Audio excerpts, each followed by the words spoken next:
Dead body তারা নিজেরই চলে গেছে, তো ময়নাতদন্ত কীভাবে হবে? ওইগুলি যদি দরকার হয় আবার ময়নাতদন্ত হবে। ডেড বডি তো ইচ্ছের থেকে যদি প্রয়োজন হলে উত্তোলন করে তো ময়নাতদন্ত করা যায়। এই এয়ারপোর্টে আসার উদ্দেশ্য হলো আমাদের 3rd টার্মিনাল, যেটা হয়তো আমরা উদ্বোধন করব কিছুদিনের ভিতরে।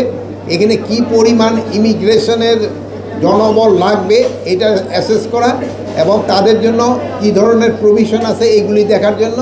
তারপরে হলো আমি এখানে দেখে গেলাম যে আমাদের যারা আছে, এই যে ধরেন আমার ভাইয়েরা যারা বিদেশে যাচ্ছে এবং বিদেশ থেকে আসছে, তাদের কোনো সমস্যা আছে কি না, ইমিগ্রেশনে কোনো ঝামেলা হয় কি না, এইগুলির ব্যাপারে দেখার জন্য।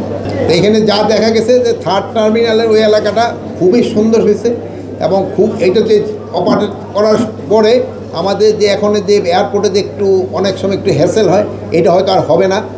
এবং এই 3rd টার্মিনালটা হয়ে গেলে আমাদের যারা যাচ্ছে বিদেশে তাদের জন্য সুবিধা হবে এবং যারা বিদেশ থেকে আসছে তাদের জন্য অনেক সুবিধা হবে এবং এটার অপারেশনাল ক্যাপাবিলিটি অনেক বেশি।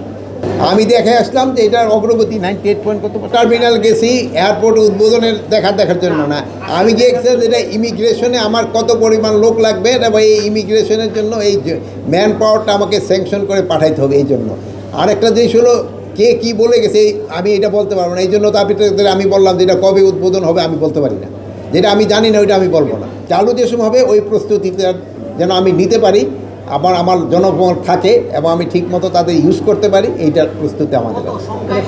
সংখ্যাটা তো আমার এখন প্রায় 400-র মতো লাগবে। প্রথম আপনাদের আমি একটা ধন্যবাদ দেই যে ওখানে এই পুরা ঘটনাটা যারা লাইভ করছে, আমি এই জন্য যারা লাইভ করছে এবং জীবন বাজি রেখে যারা লাইভ করছে সেই সাংবাদিক ভাই এবং বোনদের আমি আমার অন্তঃস্থল থেকে ধন্যবাদ জানাই। যেহেতু আপনারা এটা লাইভ করছেন যারা, তাদের মনে হয় এই ধরনের প্রশ্নগুলি থাকবে না, আর যারা লাইভ করে না ওই জায়গায় ছিলেন না তাদের বহু ধরনের প্রশ্ন হয়। এই জন্য আমি আপনাদের অনুরোধ করব, আপনাদের চ্যানেলগুলি যদিও অনেক সময় একটু রিস্ক হয়, সাংবাদিকের চাকরির একটু রিস্ক, আমিও হয়তো একসময় সাংবাদিকতা করছি, চাকরির একটু রিস্ক।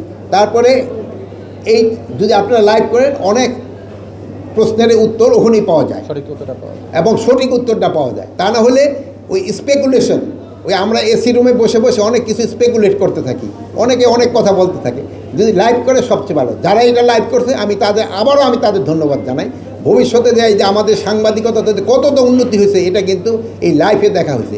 প্লাস আমাদের সাংবাদিকেরা যে কত সাহস এটাও তারা কিন্তু এই গোপালগঞ্জে প্রমাণ করছে। যেমন ধরেন যে ঢাকার যেটা আছে এটা তো ময়নাতদন্ত হচ্ছে, আর কয়েকটা যে দেখছেন যে ডেড বডি তারা নিজেরই চলে গেছে, তো ময়নাতদন্ত কীভাবে হবে? ওইগুলির যদি দরকার হয় আবার ময়নাতদন্ত হবে। ডেড বডি তো ইচ্ছের থেকে যদি প্রয়োজন হলে উত্তোলন করে তো ময়নাতদন্ত করা যায়। কমিটি গ্রহণ করা হয়েছে, এই কমিটিতেই নির্ধারণ করবে এটা কার দায়। যে জানেন একটা হাই পাওয়ার কমিটি করা হয়েছে, যেটা আপনারাই প্রচার করছেন। আপনারা কিন্তু সব খবর জানেন, শুধু আমার মুখ দাও একটা বাইর করতে চান, কিন্তু আপনারা জানেন ওইটা কিন্তু একটা কমিটি করা হয়েছে। কমিটি আপনাদের যে বের হবে ওইটা আবার দেখবেন যে আপনারা জানবেন, ওই কমিটির যে রিকমেন্ডেশন ওইভাবেই ব্যবস্থা নেওয়া হবে। আপনারা ভালো থাকেন, দোয়া করি। আল্লাহ হাফেজ।